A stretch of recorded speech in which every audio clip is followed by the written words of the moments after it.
Assalamualaikum warahmatullahi wabarakatuh. Alhamdulillah malam ini Selasa ya, tanggal 4 Juni 2024. Kita lanjut podcast An-Nur, membuka wawasan ya, nanti tentu berguna bagi siapapun. Alhamdulillah malam ini kita kedatangan Mas Ramon. Terima kasih. Lengkapnya apa? Ramon Ananda Pariontri. Ramon Ananda Pariontri. Panggilannya Ramon. Untuk unik namanya ya. Kayak ada bahasa Portugal ini. Oh iya. Asli Indonesia. Asli Jawa. Iya, sehat Mas. Alhamdulillah sehat Pak. Semen Kang ngajar malam ini. Kebetulan kalau Selasa itu ngajarnya cuma siang sampai sore. Malam bebas. Oke, makasih Mas. Iya. Mas Ramon ini pengelola Bimbel An-Nur. Nah, kita nanti akan berbincang-bincang.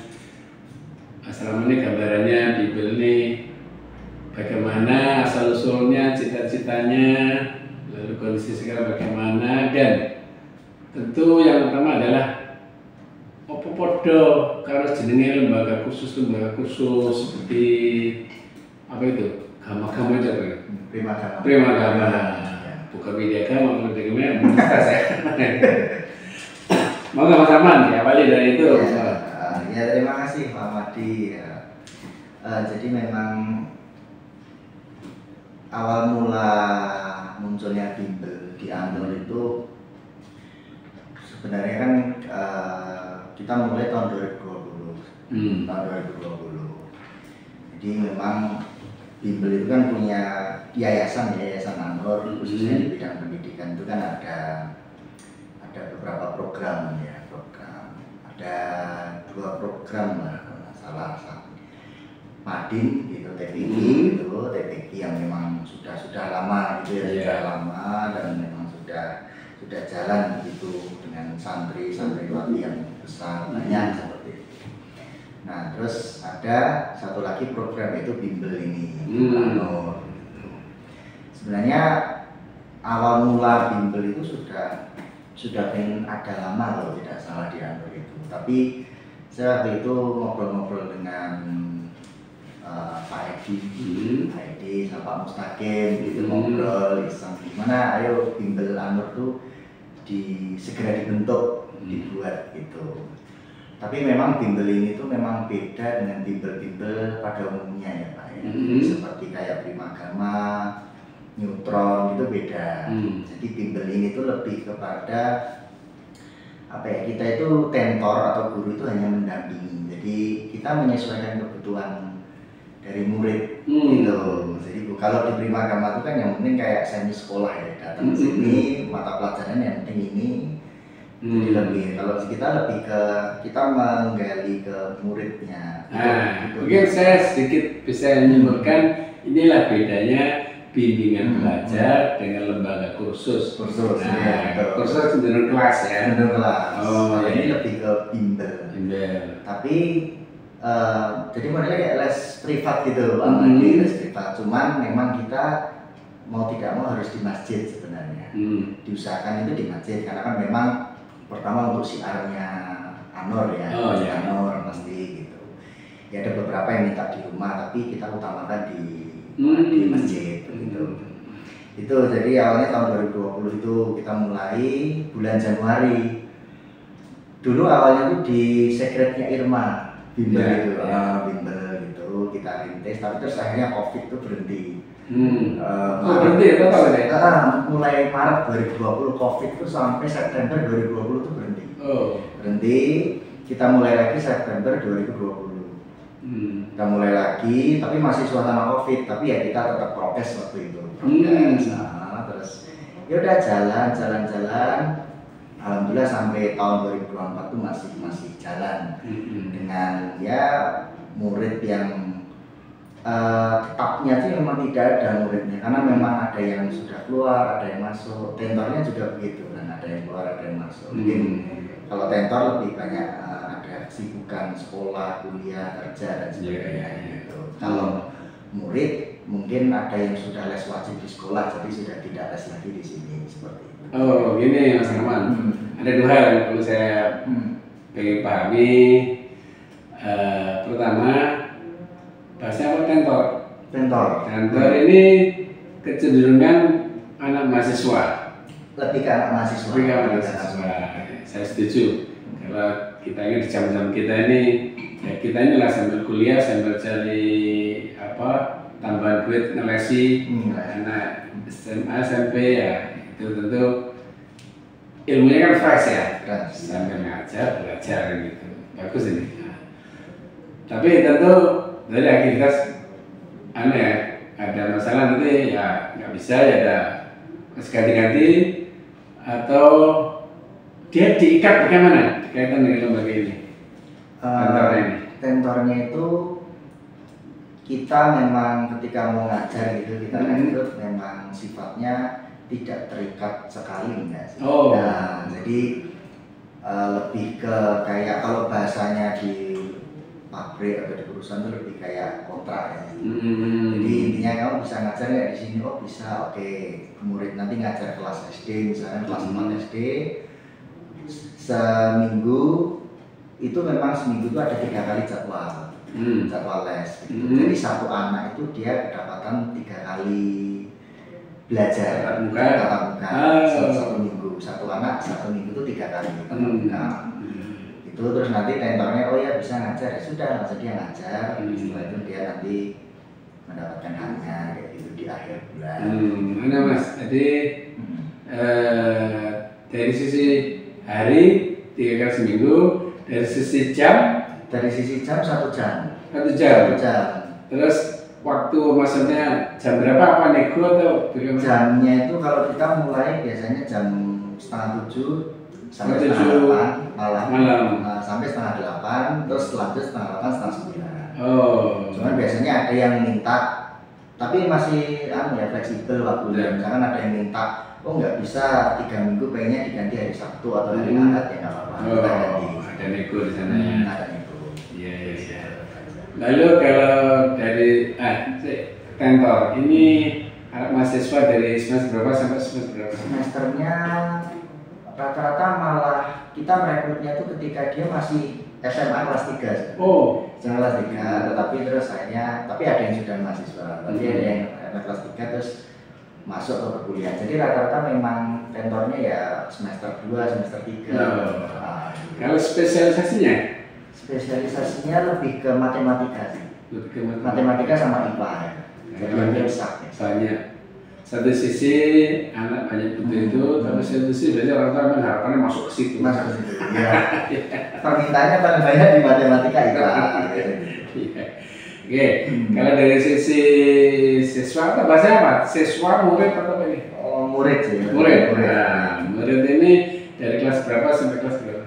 Kalau murid itu dari SD ya Pak ya. Dari SD biasanya mulai kelas 2, kelas 3 sampai kelas 6. Kita juga nerima SMP, SMA juga. Sekarang itu ada yang SMA juga. Nah, SMA juga ada kelas 2, kelas 1 gitu kan.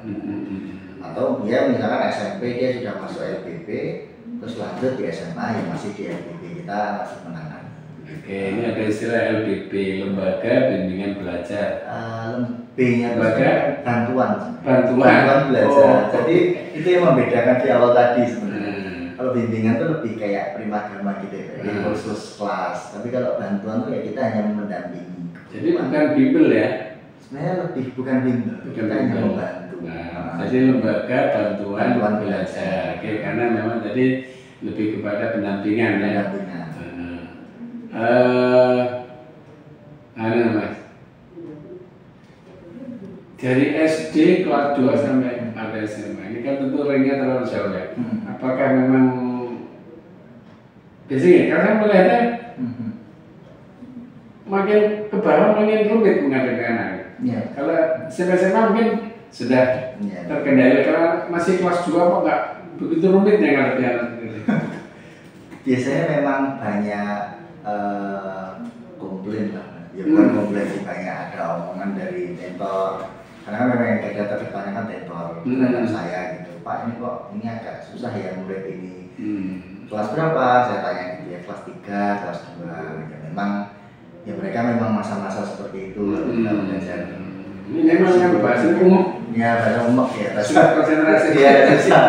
Ya sabar aja karena memang ya seperti itu gitu. Tapi kalau sudah SMA biasanya lebih mudah, tetapi kan materinya yang sulit mungkin. Iya. Tapi kalau ukuran mahasiswa kan tentu kan sudah pelajaran yang sudah mereka kan.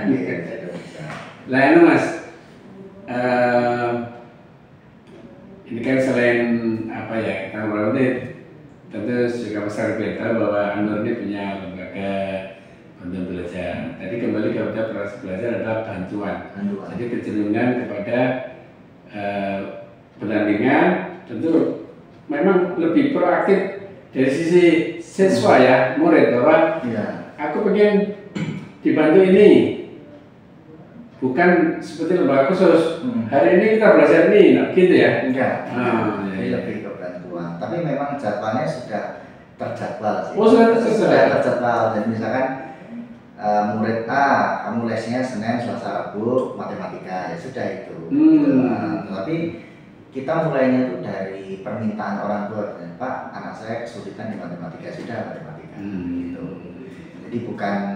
Jadi tidak dimulai dari kita lembaganya, tetapi kita mulai dari kebutuhan, menggali kebutuhan siswa. Jadi ya Mas ya, bahwa ini kan kita harus ada titik temu ya, antara kebutuhan dan pendamping ya. Ini apa ada semacam apa, kalau tadi sebetulnya ada programnya, apa ada semacam apa ya, bahasa saya kurikulum atau evaluasi, gimana? Kalau kurikulum bakunya memang belum ada, karena kan yang kita ajar itu kan memang lebih ke, jadi bukan kayak yang sekolah kita punya kurikulum resmi yang kita berikan ke anak, tapi lebih kepada kurikulum di sekolah seperti apa, kesulitannya apa, baru kita masuk di situ. Jadi cuman evaluasinya ada. Jadi, jadi kita itu sebulan sekali kita punya ngasih lembar evaluasi ke wali murid. Jadi wali murid tahu progresnya sama anak itu. Progresnya gimana itu tahu semua itu. Oh, anak saya kok enggak maju, nah itu apa kekurangannya. Nanti feedbacknya ada evaluasi lagi untuk bisa memberikan pendampingan. Jadi anu aja, memang kan apa, berarti hubungan tiga pihak ya, tentor, murid dan wali murid ya. Jadi harus komunikasi yang ideal supaya ketemu bahwa semuanya ada progres. Ya. Sama satu lagi mungkin ini Pak, kita juga ada setiap 3 bulan sekali sih, memang kita sering rencanakan ini apa, pertemuan dengan wali, kayak perwalian dengan wali murid. Nah itu untuk, nah, biasanya di situ kita kasihkan ini apa laporannya itu. Jadi tiap 3 bulan sekali biasanya. Jadi kita adakan pertemuan dengan wali murid. Kita ngobrol di sana, karena kan selama ini kan hanya lewat WA grup, kita ada grup tentor sama grup khusus forum komunikasi wali murid. Kita hanya lewat di situ kan kurang enak ya, kadang-kadang kalau di grup itu ada yang tanya, anak saya gimana, kan spesifiknya ya. Jadi kita adakan perwalian setiap 3 bulan sekali ya, fleksibel sih, kadang-kadang 3 bulan sekali, kadang-kadang kalau sibuk semua ya 6 bulan sekali. Seperti itu tersampaikan. Oke, saya tangkap bahwa proses bantuan belajar adalah lebih kepada apa ya, kasuisis ya, kasuisis. Jadi anak-anak kebutuhannya apa, rata-rata memang dia mungkin menghadapi katakanlah rumus kalian tuh gimana sih ya, mungkin seperti itu spesifik. Mas, kalau bicara sekarang kita bicara dulu cita-cita dari sisi apa ya, entah jumlah murid, entah pendanaan, lalu sekarang capaiannya bagaimana, baik target murid maupun kemandirian finansial gitu. Ya Pak Madi, jadi kalau saya akui ya, memang kita menyadari bahwa masalah target murid memang belum tercapai selama 4 tahun berjalan ini. 4 tahun memang belum tercapai, dan kita sebenarnya menargetkan itu sebenarnya juga fleksibel, artinya nggak ada target resmi yang mau, karena kita hanya sifatnya bantuan semi privat seperti itu, tapi di masjid gitu. Jadi sebenarnya kalau muridnya sudah, kemarin sempat dulu itu tahun 2021 2022 setelah COVID itu muridnya hampir 10, itu sudah sangat bagus sekali, artinya rame gitu. Tapi memang ya akhirnya ada yang sudah bimbingan di sekolah, jadi akhirnya ya keluar dan sebagainya. Sebenarnya kalau dari murid di situ sih, jadi tidak ada target khusus, hanya penting murid bisa ter-backup, ter-cover gitu. Terus dari finansial sebenarnya juga, kalau dari finansial itu kita hanya mengandalkan dari dua pemasukan. Pemasukan itu pertama itu dari SPP wali murid sama donatur. Kebetulan kita ada dua donatur yang alhamdulillah sebulan sekali selalu mendonasikan stabil, konsisten. Alhamdulillah, walaupun ya nggak terlalu banyak tapi cukup lah untuk membantu operasional LPB ini. Sama itu yang pertama yang pasti wali murid, SPP. Mungkin tadi kan ada donatur, berarti kan kelihatan dari SPP masih kurang ya. Sekarang gambarannya bandingannya sih, kalau dibandingkan tempat kursus itu bandingannya kayak apa? Kalau ya sangat jauh sebenarnya, maksudnya sangat jauh. Artinya nominalnya itu nggak bisa kita mengutarakan pembandingan nominal. Kalau di kita itu SD itu 150 per bulan 150. 3 kali datang, 4 minggu 12, terus kali pertemuan 150.000 itu kalau SD. Ya rekannya saya dulu datang 10.000 lah ya. Kalau SMP SMA itu 200. Sama home visit itu guru datang ke rumah, karena kan kita karena kita tidak semua mungkin mau ke masjid. Kita kan muridnya kebetulan ada yang nggak cuma di lingkup RW 6 ya, tapi ada yang di RW 8, Garuda sana, Lawak juga ada. Jadi karena mereka ya mau masuk ke sini, mau ke Anur agak jauh gitu, akhirnya kita yang kesana jemput bola bahasanya. Itu 200 juga ya. Terus karena kan untuk transport gurunya kan harus di sana dan sebagainya. Oh, jadi ada yang tidak di masjid ini karena faktor tempat agak jauh. Tapi melayani kita yang juga ke sana. Tapi tetap sebisa mungkin kita usahakan, khususnya yang di lingkup sekitar Anur ya harus ke masjid, karena kan siar. Karena siar tujuan utama memang sebenarnya kan siar. Alhamdulillah kan bimbel di 5 masjid di Rebun ini kan memang ya Anur yang punya itu kan, alhamdulillah. Maksudnya itu yang bisa jadi keunggulannya. Kalau saya melihatnya kepada apapun Masjid Anur harus banyak berperan serta di masyarakat kan gitu kan. Kalau finansial itu biasanya mengikuti yang gitu ya. Saat kalau insyaallah mungkin suatu akan mandiri. Tapi bahwa kita sudah mewadahi. Cuman sekarang kan Mas, apa yang menjadi kendala tadi tidak maksimalnya jumlah murid, atau juga mungkin ada kendala tidak maksimalnya tutornya, gimana? Kendalanya sebenarnya ada dari sisi tutor mungkin ya. Ada, tapi kalau tutor itu nggak terlalu signifikan sebenarnya. Artinya ya hanya kendala-kendala ya mungkin. Karena kan mungkin yang sudah kuliah itu ketika harus ngajar SD atau SMP dia harus mengulang belajar ya, buka kembali hanya sebatas itu. Sebenarnya lebih kepada apa ya, kalau bisa dibilang lebih ke ya masalah finansial sih sebenarnya. Finansial artinya kalau secara operasional sebenarnya sudah cukup sih operasional, cuman ya memang perlu ada apa ya, ketertiban lagi lah dalam membayar gitu. Itu sih. Mungkin ada sifat yang tertunda gitu ya. Ya itu yang secara operasional sebenarnya aman-aman saja sih.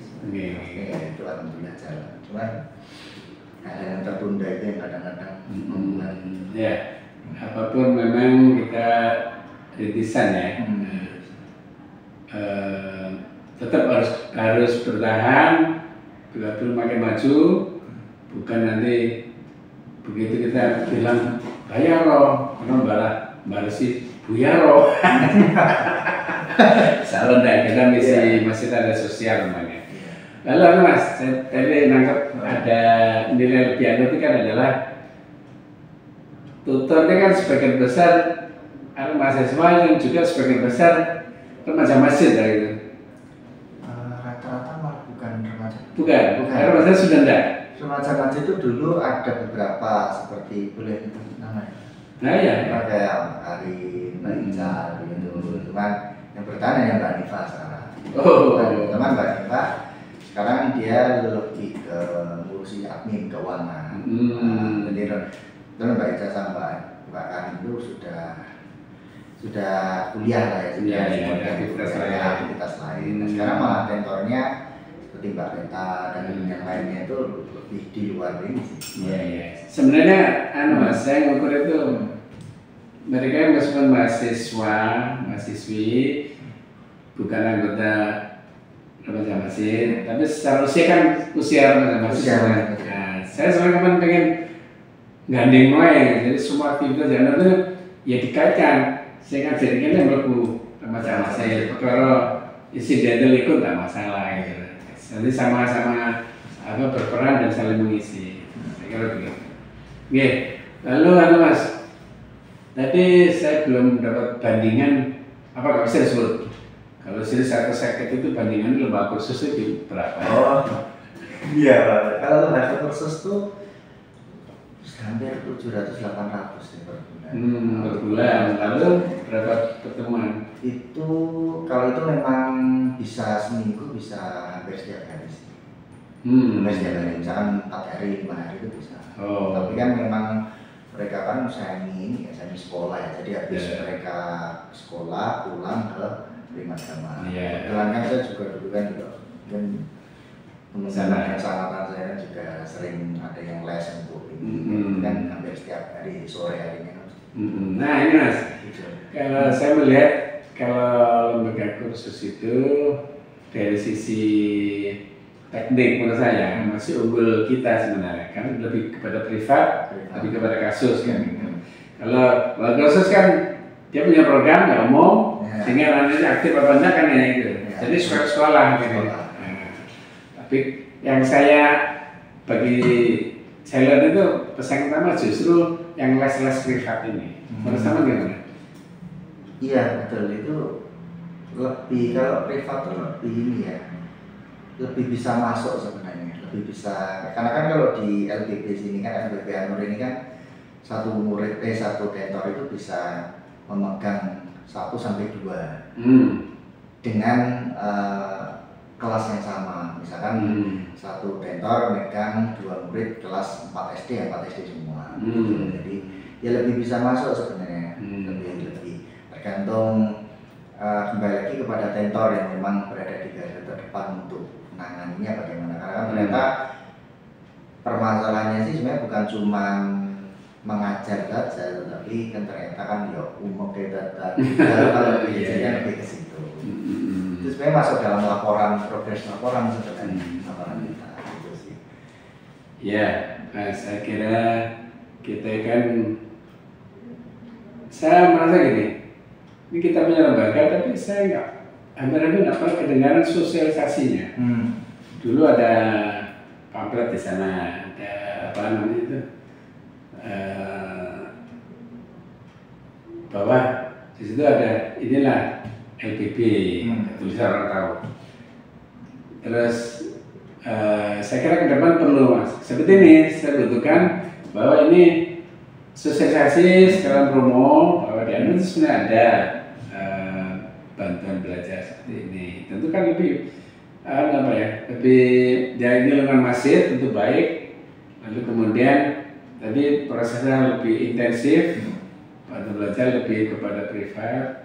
Nah tentu kalau keuangan mungkin ya kalau bandingan lembaga kursus 800 ya kita 150 ya kan masih jauh ya. Tapi tidak apa, ini kan rintisan ya. Ini Mas, mungkin sebenarnya sebagai pengelola apa Mas? Langkah-langkah sosialisasi selama ini yang sudah dilakukan apa? Lewat mana? Di awal dulu LBB itu kita waktu 2020 itu awal itu kita sering apa sosialisasinya tuh lebih ke kayak masang, kita pernah masang apa kayak banner di depan itu di jalan masuk Raja Wali itu jalan Cendrawasih jalan utama Cendrawasih itu, jadi habis bentar masuk ke kita pasang terus kita pernah juga kan waktu awal di situ pasang terus aku pindah ke kelas Madin kita juga pasang tapi di sini itu tapi terus habis COVID itu terus 2021 dulu tuh sosialisasinya mulai menurunnya itu lebih kepada ini sih, maksudnya sosialisasi lewat banner kayak gitu tuh menurun karena saya waktu itu sempat dengan teman-teman tuh sempat mikirnya kita sosialisasi nyetak banner dan sebagainya kan juga butuh dana dan sebagainya, tapi kok muridnya kok nggak terlalu banyak signifikan. Akhirnya terus setelah itu kita coba untuk person to person, jadi orang ke orang. Jadi misalkan saya kenal sama orang tua ini ke yang lain, ternyata itu yang lebih menarik. Itu mulai tahun 2022 itu akhirnya terus kita berganti metode sosialisasi dengan cara seperti itu. Dulu sempat saya sama gandeng Irma sih sama Saril itu buat video buat LBB, tapi belum jadi, jadi nggak jadi waktu itu. Terus akhirnya pada ya sudah, saya sendiri waktu itu kan juga harus membagi aktivitas juga di kampusnya ini akhirnya terus belum jadi, padahal sudah direkam sama Saril, jadi udah kayak sudah promosi gitu, sudah hampir selesai gitu. Jadi tentor pura-pura mengajar terus di video. Sudah ya, tinggal editingnya belum rampung. Iya itu terus ya sudah sampai sekarang belum tidak lanjutnya itu juga salah. Ya Mas Rahman, apapun ini kan dianur punya tujuan baik, kalau harus itu langkah sosialisasi itu penting. Menurut saya sebagai pemegang bidang takmiran mau kita bersinergi. Pertama, tadi katakanlah kurang dana untuk bikin banner, ini rasanya bikin banner lagi nggak apa? Oke, mungkin bisa subsidi dari takmiran. Berikutnya acara-acara seperti kultum, maka itu bisa dimanfaatkan. Kemudian ketika hari-hari mungkin bisa dilakukan pengumuman, katakanlah ketika pengajian kosong, kita bisa melakukan banyak cara. Memang saya katakan gini, ternyata kok ujung-ujungnya ada jamaah yang balik sini nggak tahu ada lembaga itu, padahal dia butuh. Nah itu yang kita juga khawatir begitu. Kita harus tetap proaktif sosialisasi ya, bahwa kita ada fasilitas itu. Pertanyaan saya, ada nggak keraguan melakukan sosialisasi itu nanti kayak tiba-tiba geruduk, akses daftar terus gak siap? Sempat ada keraguan. Sempat ada. Karena kan kita kan tidak 100% full di LBB ya. Ada yang ini sibuk ngajar, sibuk kerja dan sebagainya. Saya sendiri juga nggak bisa full di sini, rasanya begitu. Ada keraguan, cuman tapi ya alhamdulillah kalau misalkan itu benar-benar terjadi sih, gimana caranya ya tetap harus kita atasi, maksudnya harus kita atasi gitu. Karena kan itu bagian dari hasil. Mungkin saya mengerti begini, kalau fasilitas ruang kelas kita punya, malam kosong semua kan itu bisa dimasukkan. Cuman tutornya ini siap nggak kalau memang harus butuh banyak orang? Tutornya itu juga salah satu kendala sebenarnya, karena kan tutornya silih berganti kan, banyak yang berganti dan sebagainya ya, karena kesibukan. Jadi ya tetap nanti kalau kita misalkan kalau ada yang masuk banyak gitu grup gitu ya, akhirnya ya kita harus segera mencari tentor biasanya. Sebenarnya banyak kok Pak yang tertarik ngajar. Ini saya terkait dengan sekarang ada kebijakan pemerintah kurikulum merdeka. Ini saya melihat sepintas, ini selalu membutuhkan mahasiswa itu harus banyak memperoleh subjek atau objek praktek. Sementara kita juga butuh orang seperti itu. Nah, klop nih. Tinggal ini ketemunya di mana, yang saya membutuhkan di mana, saya belum tahu. Katakanlah kemarin saya ketemu, langsung ke fakultasnya Pak, langsung ketua jurusan. Iya itu kan bahasa umum. Bagaimana sih saya bisa mengakses sana? Lalu kebutuhan saya apa? Di sana kebutuhannya apa? Tapi benar kurikulum merdeka itu seperti itu. Jadi tinggal kita menghubungkan. Ya saya membutuhkan itu gimana? Nah, masalah kan orang dosen juga ya. Nah, melihat peluang kurikulum merdeka ini gimana dengan keberadaan Anur ini, dengan keberadaan lembaga bimbel ini? Sebenarnya sangat match ya, sangat klop. Karena kebetulan temannya Mbak Reta itu kan juga, biasanya Mbak Reta kalau ngajar di sini tuh salah satu tentor itu ngajar di sini dia bawa temannya. Saya tanya, temannya itu ikut ngajar ya, Mbak? Oh iya, ini bukan ngajar, cuman dia mau magang karena tugas dari kampus. Oh iya nggak apa-apa. Itu lainnya saya nggak. Karena kan kadang-kadang kampus juga ada kegiatan itu kan Tridharma pengabdian masyarakat kan. Apalagi itu wajib. Mahasiswa dan dosen harus kolaborasi untuk itu biasanya. Ngajar di kampus, di sekolah, di bimbel.